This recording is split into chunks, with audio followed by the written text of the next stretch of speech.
Hola, ¿qué tal? Yo soy Sergio Guerra Torres y te doy la más cordial bienvenida a una nueva emisión de Diálogos Judiciales. Este programa lo realiza el Poder Judicial de Nuevo León en coordinación con Canal 28 y tiene como finalidad dar a conocer temas relacionados con el derecho y su aplicación práctica a casos concretos.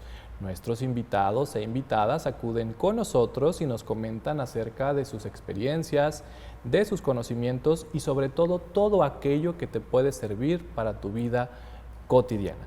Quédate con nosotros porque hoy vamos a tocar un tema interesante relacionado con el acceso a la información y la protección de datos personales. También te invito para que visites nuestra página de internet. Estamos como www.pjenl.gov.mx. Ahí encontrarás información relevante que publican diariamente las oficinas judiciales y administrativas de esta institución. También nos encontrarás en redes sociales. Estamos como Poder Judicial de Nuevo León en Facebook, Instagram, YouTube, Plataforma X y TikTok. Ahí podrás advertir la información que es gratuita para ti y sobre todo importante para tu vida cotidiana. Está con nosotros la licenciada Brenda Lisset González Lara. ¿Quieres conocer más acerca de su trayectoria profesional y laboral? Te invito a ver el siguiente video. Adelante. Brenda Lisset González Lara es licenciada en Derecho, egresada de la Facultad de Derecho y Criminología de la Universidad Autónoma de Nuevo León. Cuenta con diferentes diplomados en juicios de amparo, gestión documental, entre otros. Cuenta con experiencia como docente en cursos teóricos prácticos sobre la protección de datos y técnicas para la elaboración de versiones públicas de resoluciones judiciales, así como transparencia y protección de datos personales. Actualmente integra el claustro académico del Instituto de la Judicatura del Estado de Nuevo León. Se ha desempeñado como secretario técnico de la Dirección Jurídica Consultiva y de Criterios Judiciales, además de escribiente, asistente jurídico, secretario técnico y actualmente como secretario ejecutivo de la Dirección de Transparencia del Tribunal Superior de Justicia del Estado de Nuevo León.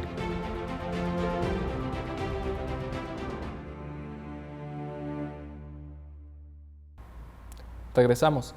Brenda, es un placer que estés con nosotros y nos puedas comentar acerca de temas que estoy seguro dominas a la perfección. Muchas gracias, Sergio. Al contrario, el honor es mío. Te agradezco mucho la invitación. Muchas gracias también a Poder Judicial por hacer viable que podamos compartir con toda la sociedad neoloonesa la importancia de dos derechos humanos que son el acceso a la información y la protección de datos personales. Así es, Brenda, me parece que estamos en contacto con estos temas y es momento de desmenuzarlos y explicarles a nuestro auditorio qué es, cómo se ejerce y de qué forma intervienen las autoridades encargadas de velar por estos derechos humanos. Una pregunta, me parece que básica, es comenzar con ¿qué es el acceso a la información? El acceso a la información, Sergio, es un derecho humano que tenemos todas las personas, ¿sí? Y lo tenemos sin importar si somos mujeres, si somos hombres, si somos menores de edad, si somos adultos mayores, jóvenes. Por eso es importante que precisamente se generen estos espacios para poder socializarlo. Está contemplado en nuestro artículo 6º constitucional y es el que el Instituto Estatal de Transparencia y Acceso a la Información se encarga de garantizar. Este derecho de acceso a la información, como todos los derechos, tiene correlativa una obligación que se vincula estrechamente, que es la transparencia gubernamental. Muy bien. ¿Sí? En la transparencia gubernamental es el deber que tienen todos los sujetos obligados en esta materia, que son todas las instituciones que ejercen recurso público, como son, por ejemplo, Poder Judicial, el Poder Ejecutivo, el Poder Legislativo, los partidos políticos, incluso aquellos entes que ejercen recursos de forma indirecta, como pueden ser fideicomisos o sindicatos, que cumplen con sus deberes de difundir la información que generan en ejercicio de sus atribuciones y de sus funciones, es decir, es la forma en la que nos pueden decir a los ciudadanos cómo están ejerciendo el presupuesto que les es otorgado para desarrollar estas funciones. Entonces, el derecho de acceso a la información está vinculado con ese conocimiento que todas las personas, prácticamente todas sin distinción, tenemos para saber lo que están haciendo las autoridades con recursos públicos. Ahora, me llama la atención lo que señalas en el sentido de que está previsto este derecho en la Constitución Política de los Estados Unidos Mexicanos y pareciera que ahí está pues muy bien escrito, muy bien consignado en una norma, en una ley, pero ¿cómo ejercer este derecho? El hecho de que las autoridades den a conocer lo que hagan con el recurso público, ¿eso implica ejercer el derecho? O sea, ¿yo me tengo que esperar hasta que las autoridades den a conocer ese uso del recurso público? ¿O cómo ejercerlo en la práctica? Mira, precisamente es importante esto, porque quizá no muchas personas conozcan que hay dos vías para poder ejercer el derecho de acceso a la información. La primera se denomina transparencia pasiva y va vinculado con esto que te comentaba precisamente, que es el deber que tienen las autoridades de difundir cuáles acciones o qué políticas públicas están implementando con el presupuesto que se les da. Y esto lo tienen que hacer mes con mes en la mayoría de las obligaciones que establece la Ley de Transparencia y Acceso a la Información Pública del Estado de Nuevo León, y en algunas ocasiones estos deberes se hacen de forma trimestral o anual dependiendo del tipo de información de que se trate. Esta está muy vinculada con el tema del cumplimiento de las obligaciones de transparencia. Esas obligaciones que todas las instituciones que ejercen recursos públicos tienen el deber de publicar en dos sitios. Uno es en sus portales web. Deben de tener un apartado que se denomine transparencia y en esto tener articuladas toda la información correlativa, por ejemplo, a la nómina, a las contrataciones, a los procesos de adjudicaciones que realizan para poder tener los bienes muebles e inmuebles, incluso a la trayectoria de profesional de los servidores públicos que laboran en las instituciones, entre muchas más, ¿sí? Entonces no es arbitrario para las autoridades. No es arbitrario ni optativo, al contrario, es una obligación, un deber que deben de cumplir. De lo contrario, se pueden iniciar procedimientos ante el Instituto Estatal de Transparencia, ya sea a instancia de parte o también nosotros de manera oficiosa cuando advertimos que no están cumpliendo y que no lo hacen exactamente. Y ahí entra un punto muy importante, que es la Plataforma Nacional de Transparencia. Esta plataforma es una página web que contempla la información de todas las entidades estatales y federales. Entonces, cualquier persona puede entrar a la Plataforma Nacional de Transparencia, que se denomina PNT, ¿verdad? Dar clic y poder decidir, quiero información en el ámbito estatal o en el ámbito federal. ¿En qué estado quieres la información? ¿De qué institución quieres la información? Y entonces ahí se describe qué tipo de información solicitas. Esta solicitud le llega a la autoridad y la autoridad tiene el deber de responderte en un plazo de 10 días. Esa sería una opción que se vincula desde la Plataforma Nacional. Entonces, por una parte, como te comento, tienen la obligación de tener cargada la información para que de ahí la consultes directamente, u otra que sería la transparencia activa, hacer solicitudes de información. Directamente a través de la plataforma a la autoridad a la que consideres tú que requieres o que debe tener esa información. Incluso hay ciudadanos que se equivocan y dicen, oye, se lo pediste por ejemplo, al Poder Judicial la información, pero tenía relación con iniciativas que le corresponden al Poder Legislativo. Entonces, en ese caso, la autoridad debe de orientar al particular, sabes que yo no la tengo, solicítala a la autoridad competente. Entonces, también tienes que obtener una respuesta. Sí, claro. Y estas solicitudes, es lo que te comento, que se denomina transparencia activa, y no nada más se pueden hacer a través de esta plataforma, sino que también se pueden hacer de forma presencial, acudiendo directamente ante la institución pública sobre la cual requieras información, y que ahí levanten una comparecencia. Entonces no necesariamente tienes que presentar un escrito. Si lo quieres hacer, también puedes presentar el escrito y le tienen que dar trámite a tu solicitud, o bien a través de los correos electrónicos dirigido a las unidades de transparencia de cada uno de los entes sobre los cuales requieras información. Incluso, te comento, la ley de transparencia incluso todavía comenta que puede ser utilizado también por telégrafo y por fax, ¿verdad? Ya no se usan, pero la idea es que está a disposición a través de cualquier medio. Me llamó la atención lo que comentabas al inicio en el sentido de que todo se carga a la plataforma digital, todo es internet, todo es web, pero hay algunas personas que por alguna razón personal pues no tienen algún dispositivo electrónico para hacer este tipo de solicitudes. Entonces creo que es muy agradable escuchar que pueden ir directamente a la autoridad obligada y no llevar incluso algún escrito, sino solamente solicitar de momento pues esa cuestión que ellos requieran saber para tener conocimiento de lo que se está haciendo con los recursos públicos que tienen en su poder estos entes obligados. Incluso las respuestas, si así lo desean, puede ser de forma personal que se les proporcione, por lo mismo que comentas de la accesibilidad. Las unidades de cada institución pública tiene que tener una unidad de transparencia también que dé acceso y soporte también en acompañamiento a los particulares por si acaso no saben usar los medios electrónicos. Entonces lo ideal es que cuenten con una computadora disponible para la consulta de la información y también con una persona que asesore también y los acompañe en poder desglosar la información así es solicitada.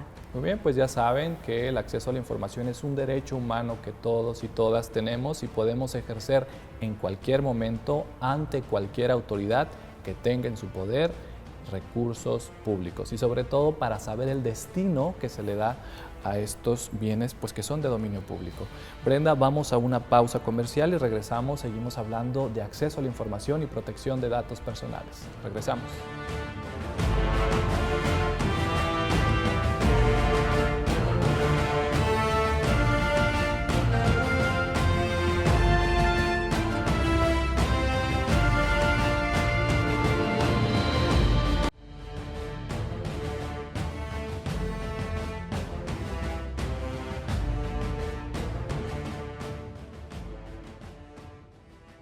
Regresamos a Diálogos Judiciales. Recuerda, estamos transmitiendo por la señal de Canal 28.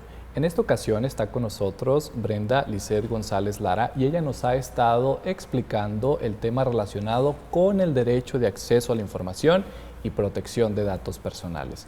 En el bloque anterior describimos exactamente qué es este derecho de acceso a la información y sobre todo las obligaciones que en principio tienen las autoridades que utilizan recursos públicos para elaborar distintas actividades.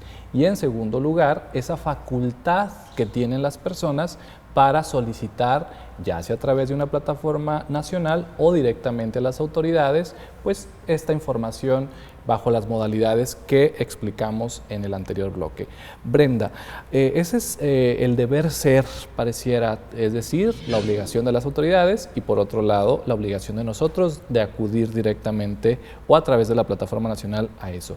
Pero ¿qué pasa si no me dan respuesta a la solicitud que yo estoy presentando?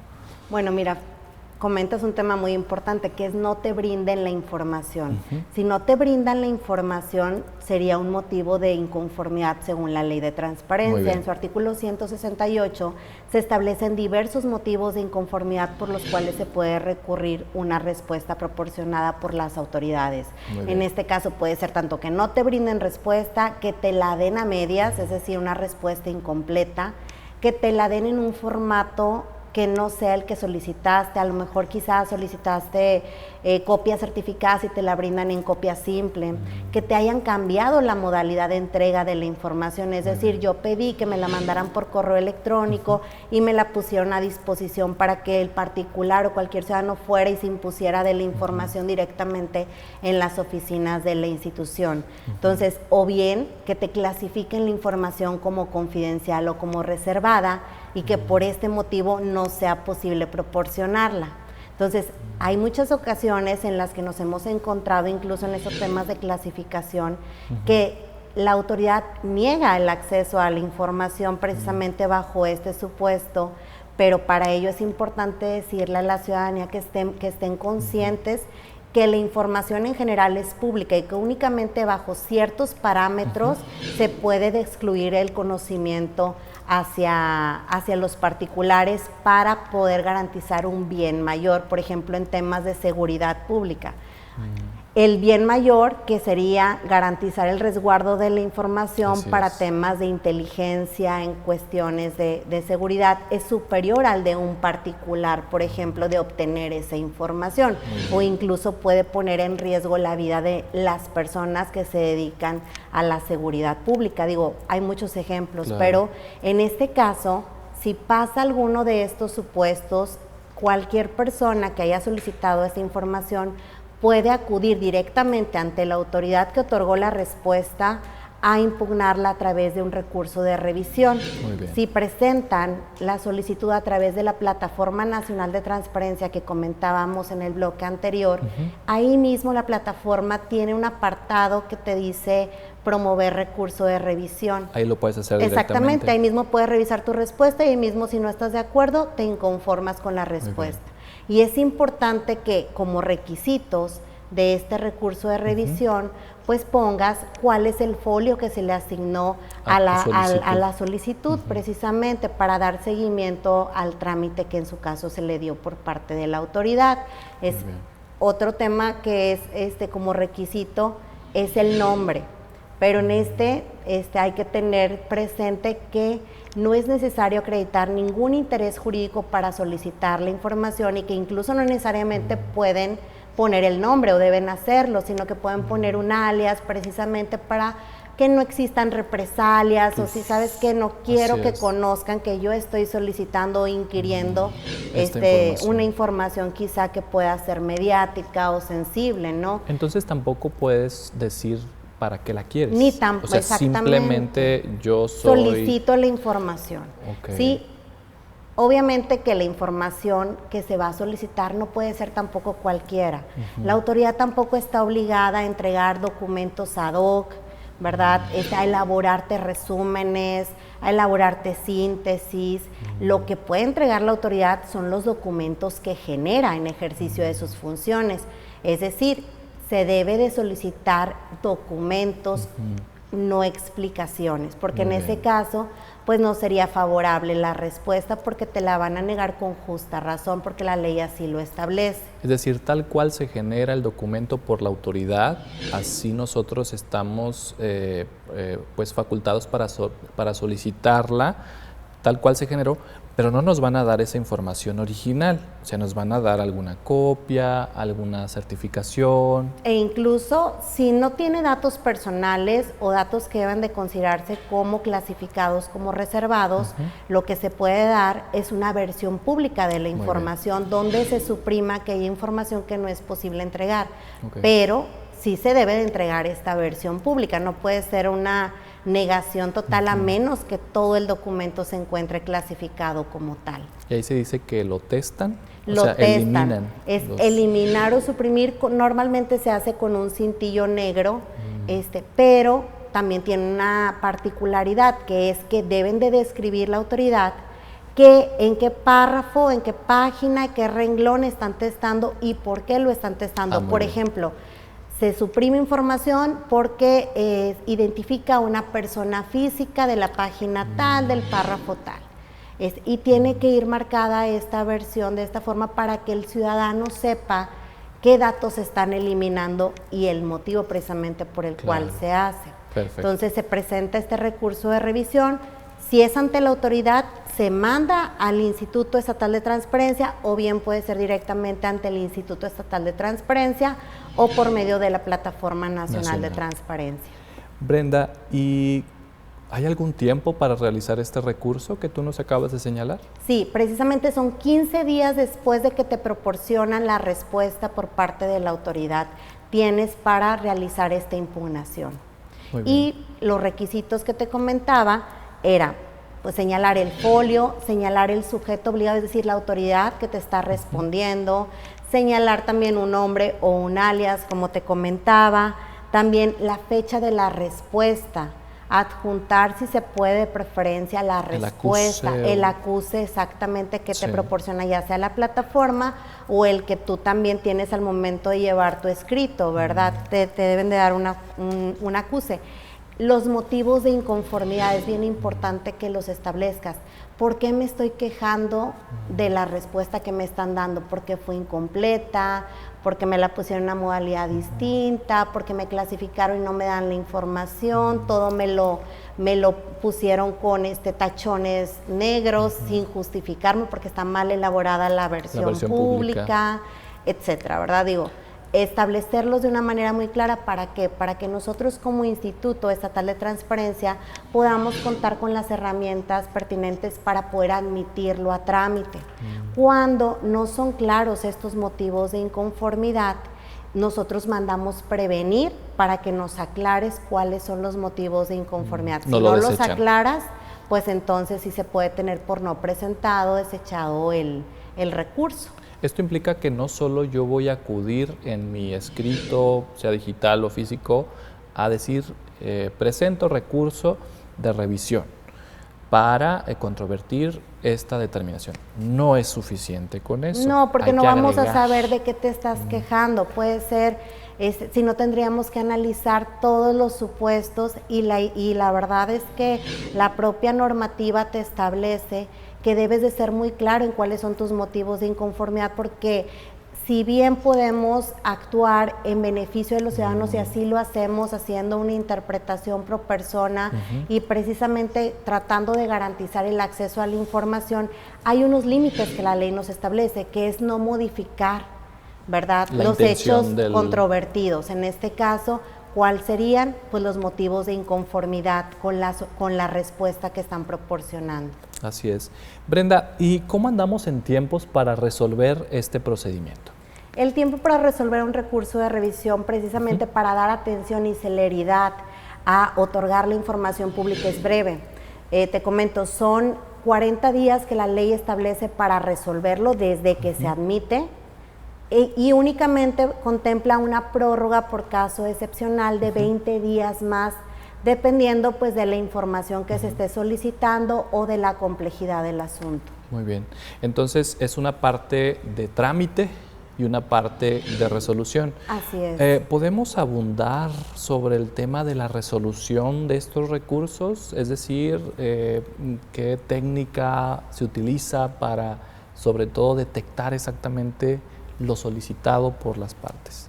Mira, las resoluciones se asemejan mucho a una sentencia judicial. Muy bien. ¿Sí? Tiene que tener una estructura, un orden en donde se identifiquen quiénes son las partes, cuál es el objeto que se está reclamando y analizando en el proceso, que en este caso sería la solicitud y también la respuesta proporcionada por la autoridad.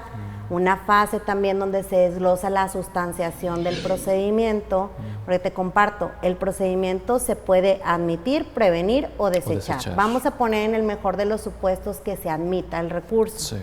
Entonces, posterior a que se admite, tenemos una fase que es que se rinda el informe justificado por parte de la autoridad, es decir, que me diga por qué está respondiendo de esta forma o bien varíe el acto. Quizá la autoridad se dio cuenta que efectivamente incurrió en un error al momento de darles la respuesta, lo hace bien, y entonces ya modifica el acto y lo hace correctamente. Después de eso, de esa respuesta o de ese informe justificado, damos vista al particular para que lo revise y lo analice y ofrezca pruebas. Posterior a ello, llega una fase de conciliación, si así lo estiman las partes. Entre la se autoridad. les cita exactamente a una audiencia. En muchos casos, te voy a ser sincera, no se acude a esta conciliación por los particulares precisamente para tratar de no revelar su identidad, ¿verdad? Y sus datos, y de no confrontarse. Pero en algunas otras, pues los ciudadanos dicen, pues, no hay ningún problema, acuden, incluso pueden llegar a un acuerdo, una conciliación con la autoridad, proporcióname esta información y me desisto del recurso, y la autoridad accede a ello y ahí concluye el proceso. En caso de que no se llegue a una conciliación, pues ya se califican las pruebas, se llega a un periodo también de alegatos que se otorga a las partes por 3 días y posteriormente se realiza el cierre de instrucción, que es en el caso de Poder Judicial como el orden a dictar sentencia, y ya no puedes trabajar nada, ni modificar nada, ni presentar nada en el asunto, porque ya pasa a las ponencias en un estado de resolver. Y ahorita comentabas, ¿cómo puede ser la resolución? Pues puede confirmar la respuesta que te dio el sujeto obligado, puede modificarla o bien puede revocarla, obviamente que en favor de los intereses del particular para proporcionar información que haya sido clasificada en su caso. Muy bien, Brenda, pues como ustedes han visto, estamos dándole instrumentación al derecho de acceso a la información. Desde luego vamos a abordar el derecho de protección de datos personales. Entonces quédense con nosotros para continuar hablando sobre estos temas. Regresamos.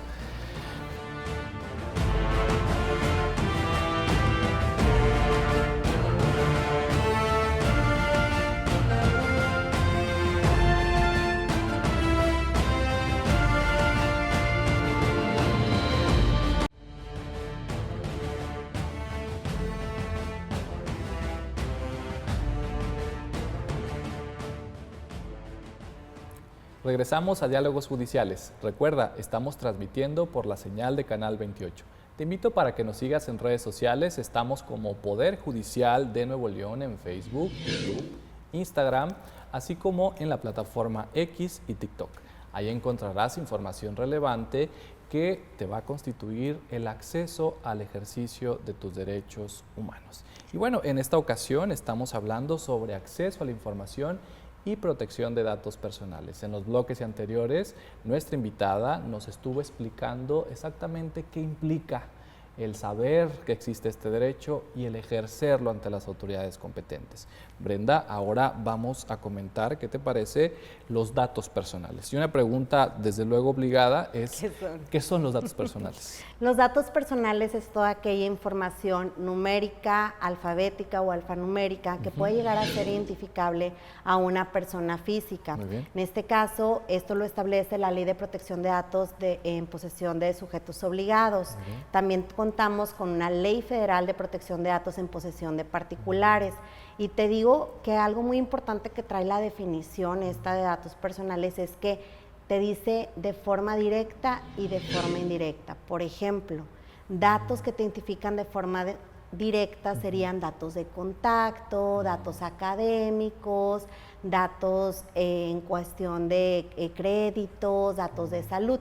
Pero los de forma indirecta yo creo que es a veces los que pasamos por alto, que son pues direcciones de IP, por ejemplo, o información que se encuentra asociada en fuentes de acceso público.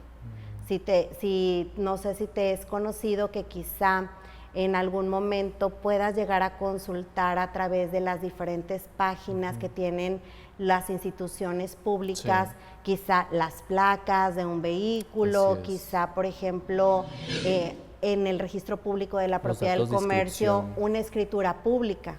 Pero ¿qué pasa? Pues puedes acudir directamente a esta institución y entonces puedes descargar la información de la escritura pública donde ya te dicen quién es el comprador, quién es el vendedor, por ejemplo, de un acto traslativo de dominio, una compra-venta, en cuánto monto se verificó esa compra, entonces ya te hace presumir datos patrimoniales, etcétera, ¿no? O sea, son datos relacionados con el origen étnico-racial, el estado de salud físico presente o futuro, por ejemplo, las preferencias sexuales. Son datos personales. Exactamente, las opiniones políticas, religiosas.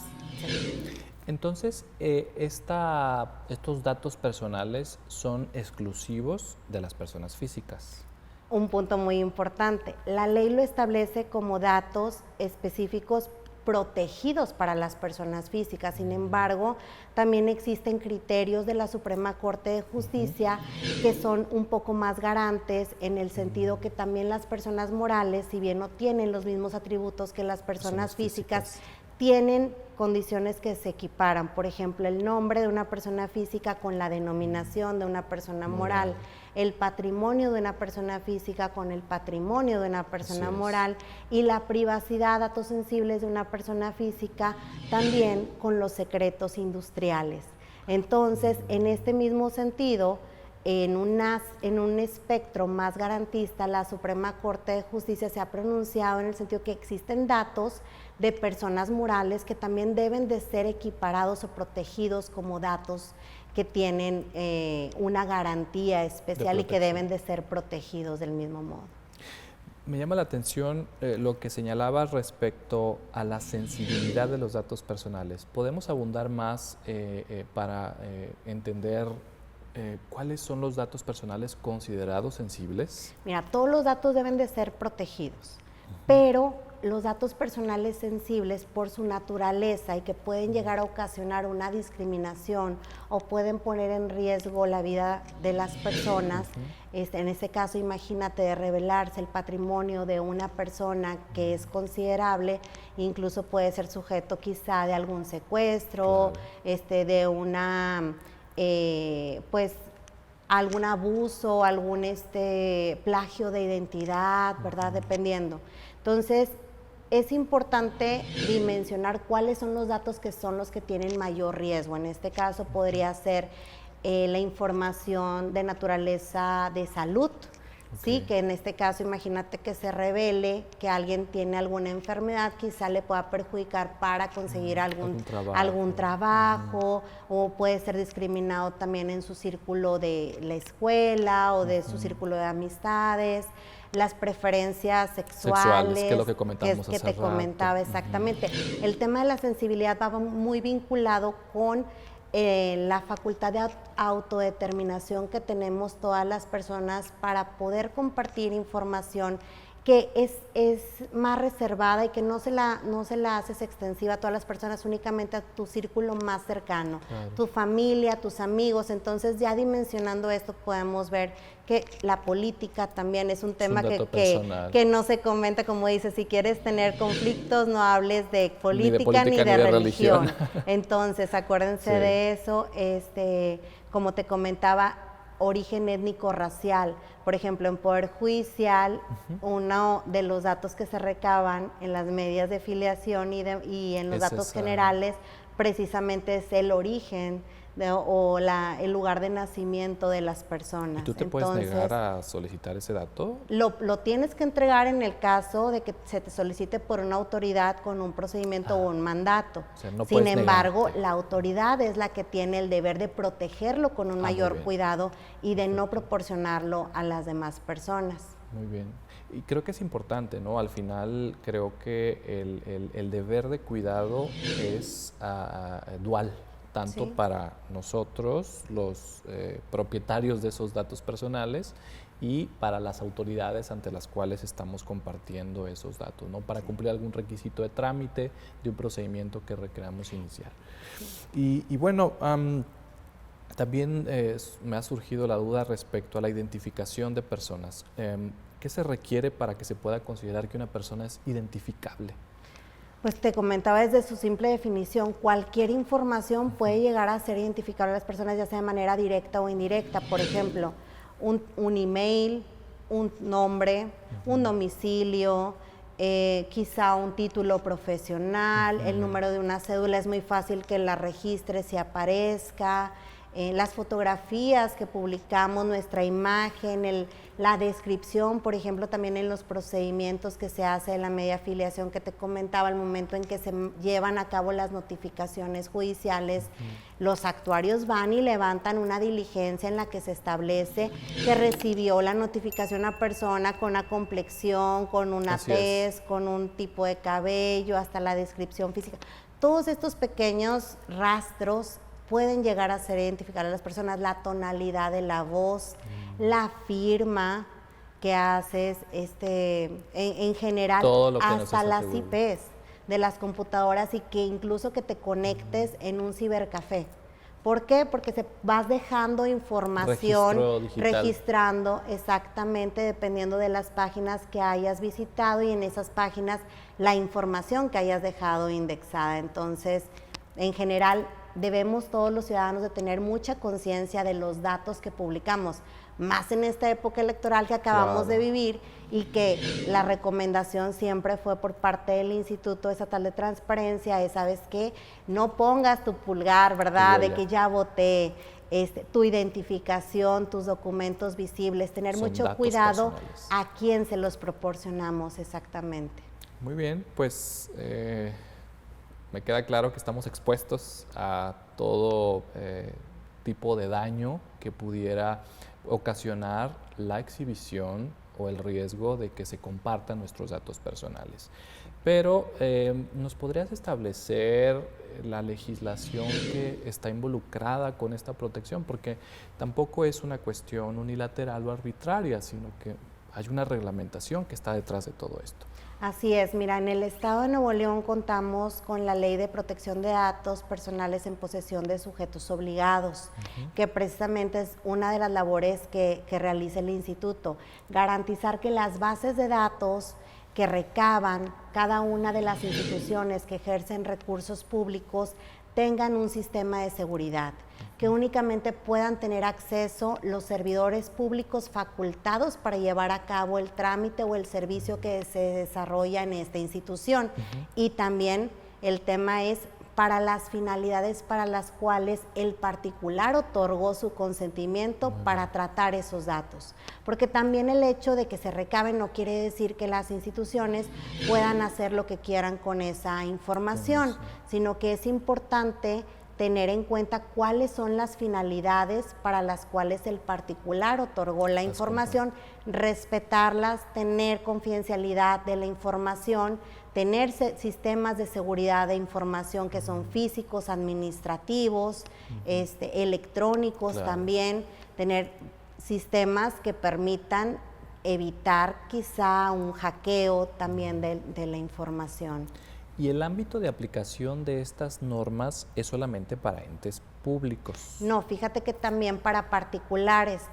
El Instituto Estatal de Transparencia se encarga de velar por la protección de los datos en instituciones públicas. Sin embargo, es importante que la sociedad conozca que para velar por los datos de las personas que recaban, empresas u otras personas particulares, también cuentan con una protección ante el Instituto Nacional de Transparencia, que es el INAI. Entonces, ellos son los que se encargan de ver el tema de los particulares y a nivel estatal nos encargamos de privilegiar la protección ante las instituciones. Pues ya saben, sus datos personales deben estar protegidos y ustedes deben asegurarse de que en realidad así sea por las autoridades y por los entes privados que los manipulan para ofrecer esa información. Muy bien, pues vamos a una pausa comercial, Brenda, y regresamos hablando sobre acceso a la información y protección de datos personales. Esto es Diálogos Judiciales, regresamos.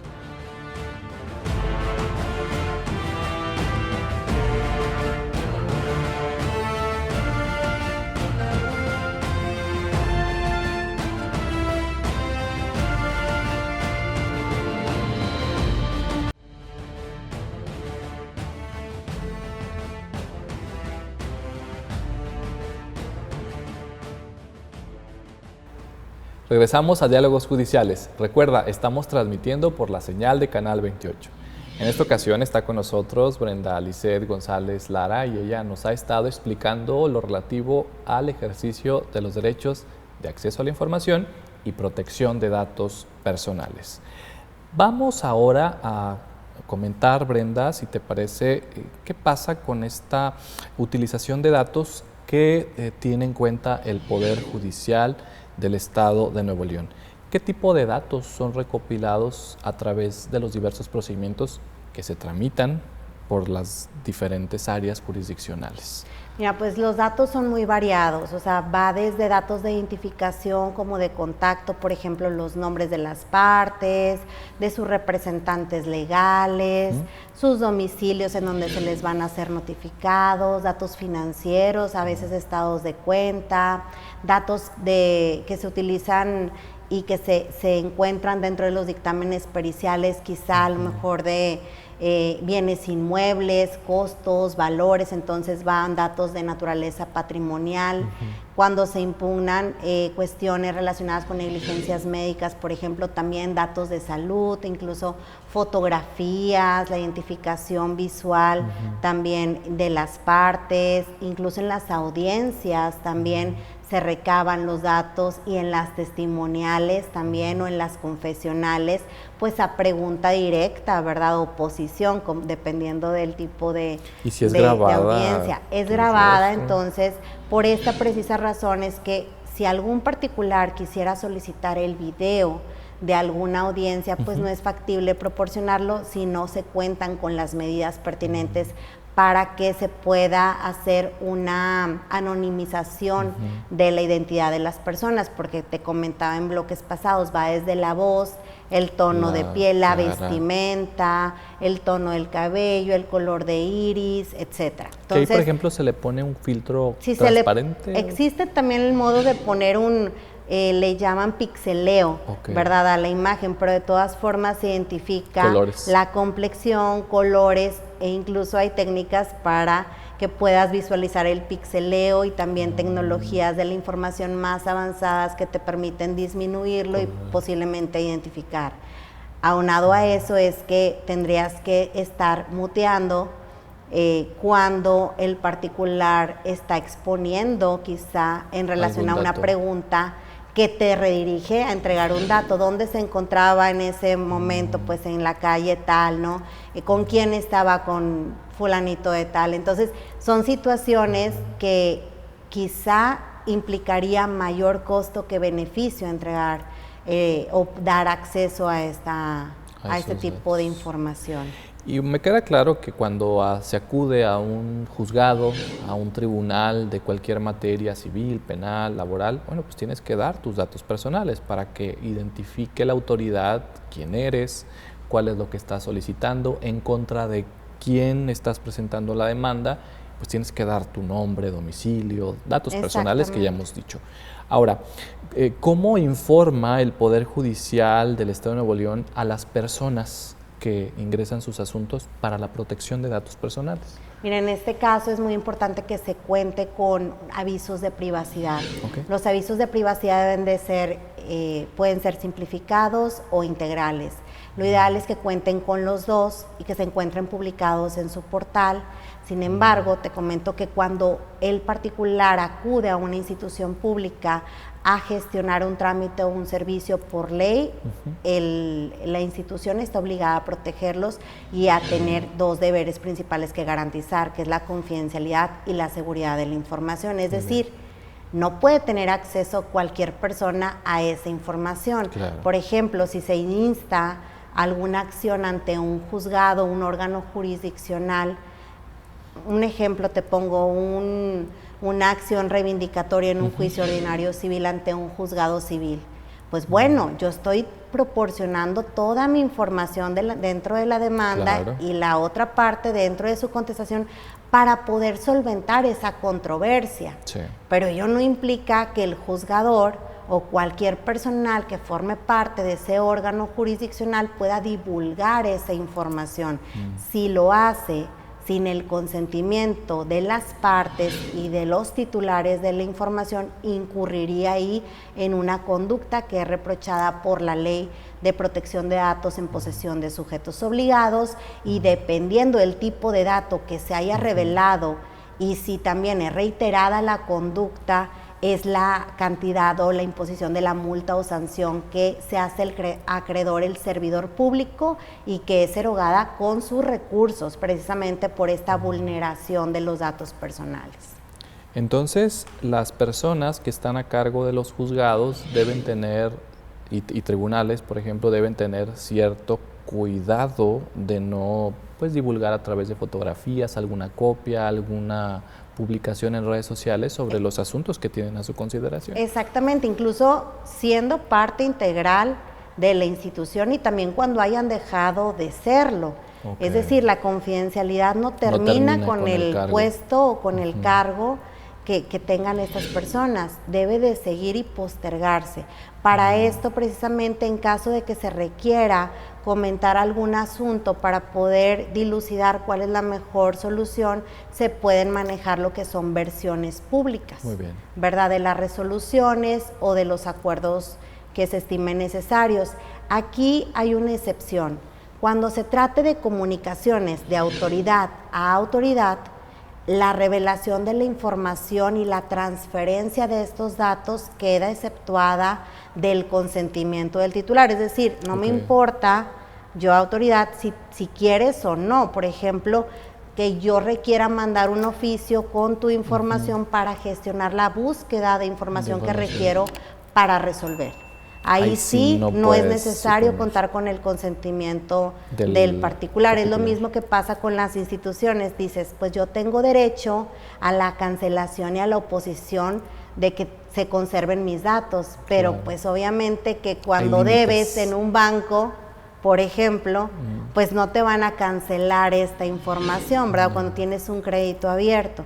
Hay situaciones que permiten a las instituciones seguir contando con tu información, pero hay otras que son voluntarias y es donde tú decides restringir el acceso a la información que hayas proporcionado, porque el consentimiento de los titulares de los datos es el núcleo base de todos los principios que protegen este derecho humano. Y Brenda, el tema de protección de datos personales, pues obviamente se recae en esa susceptibilidad, ¿no?, de esos datos, pero ¿cómo el Poder Judicial informa lo que hace? Sí tiene a su cargo el deber de resguardar esos datos personales. ¿Qué podemos decir sobre eso? Un ejemplo de esto es una de las obligaciones que se contemplan en la Ley de Transparencia y Acceso a la Información Pública, que es el deber de publicar los criterios judiciales. Muy bien. Los criterios es una excelente práctica que Poder Judicial del Estado de Nuevo León ha impulsado incluso a nivel nacional, con la difusión tanto de una síntesis, que es lo que se denomina un criterio para la sociedad, de el contenido de una resolución. Hay criterios en materia jurisdiccional, hay criterios en materia también administrativa, precisamente para socializar la información que generan, para que sea en un lenguaje más claro, más sencillo, y principalmente el objetivo de esto es que exista una homologación en la forma de resolver en los diversos juzgados, respetando obviamente la independencia judicial. Entonces, una forma es eso, elaborando criterios, y otra forma es difundiendo todas las sentencias que se consideren relevantes. En este caso, Poder Judicial lleva una avanzada a nivel nacional también en el tema, por incorporar en el micrositio de sentencias públicas, que fue un ejercicio precisamente de transparencia proactiva, es decir, fue más allá de lo que la ley exigía, para poder divulgar ante la sociedad cuáles son las resoluciones que ha publicado, que ha emitido determinado juez o jueza, independientemente del juzgado en el que haya estado a su adscripción, contemplando incluso filtros para ver si lo que quieres consultar es una resolución fundada o infundada, en materia penal absolutoria, condenatoria, o bien de condena mixta, si incluso se han aplicado criterios relevantes en cuanto a perspectiva de género, a inaplicación de una norma. Entonces todo esto abona a que Poder Judicial tenga esa apertura y también legitime precisamente su actuar ante la ciudadanía, y también la imparcialidad con la que se maneja. Y sobre todo que quienes nos están escuchando deben tener claro que el hecho de publicar esos criterios relevantes, pues obviamente no va de la mano de revelar los datos personales. Así es. Es simplemente el criterio judicial que adoptó la autoridad para justificar a la sociedad que se está trabajando en. Y las sentencias y resoluciones son en versión pública, es decir, lo que comentábamos hace un momento, donde se suprime toda aquella información que pueda ser identificable tanto a una persona física como a una persona moral, dejando en sustancia lo esencial que se resolvió en la controversia. ¿Cuál fue el objeto del procedimiento y la forma en la que se analizó, se argumentó y se resolvió esa contienda? Muy bien, sí, porque desde luego corresponde a la interpretación de la ley que pues muestran esas resoluciones judiciales. Brenda, pues nos escuchan y nos ven también personas, estudiantes, cualquier tipo de persona que está interesada en estos temas. ¿Qué recomendarías tú a aquellos estudiantes que están interesados en capacitarse o también a esas personas, entes públicos que están interesados en capacitar a su personal? ¿Qué aspectos podrías compartirnos? Mira, en el Instituto Estatal de Transparencia, Acceso a la Información y Protección de Datos Personales, conocido mejor como InfoNL, tenemos una apertura total en los temas de capacitación. En materia de sujetos obligados, que son todas las instituciones públicas, basta con que giren un oficio a la institución, hagan una petición y personal de la institución puede acudir a brindar la capacitación a cualquier administración. La idea es precisamente seguir socializando estos temas, seguirles recordando la importancia de privilegiar la protección de los datos personales, pero también recordarles y también instruirles sobre cómo deben cumplimentar debidamente las obligaciones que tienen por ley en materia de transparencia.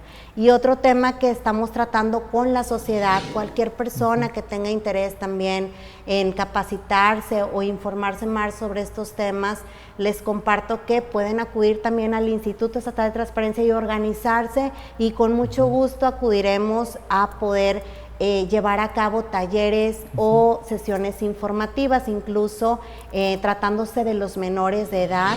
Tenemos un teatro guiñol que llevamos a las escuelas, contamos con cuentos infantiles, también para prevenir y también informar a los menores de edad sobre el uso riesgoso también de los datos personales en redes sociales.